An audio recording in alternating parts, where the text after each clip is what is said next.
During the General Assembly of the United Nations in September 2016, nearly 400 heads of state from countries all around the world discussed the role that data would play in measuring progress. They were there to make decisions that would influence the lives of many based on facts. The trouble was that there were issues that didn't have any data backing them up. The reality turned out to be that no data meant no problem, hence no action and therefore no solutions. UNICEF wanted to fight this reality that put a lot of childhoods at risk. Children that were invisible to data collection. And we worked with them to change this situation. The goal was to make the politicians attending the assembly understand the problem and commit to take care about the well-being of children when taking their decisions, even of those whose data was missing.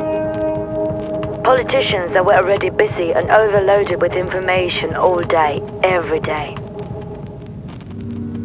To make them empathize and connect, we made the time machine. A device set in the United Nations headquarters in New York that would make them travel to their own childhood. The time machine created an experience that used the language of music as a form of connection. Depending on the politician's answers about his or her childhood to the questions that the machine asked, it would create a song that would sound unique.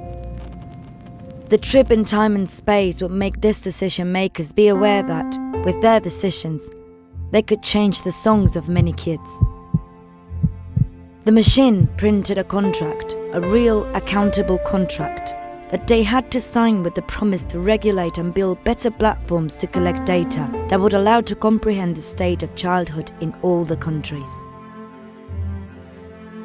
The time machine stirred up thoughts and decisions, and who knows, those could be childhood songs that maybe sound better today.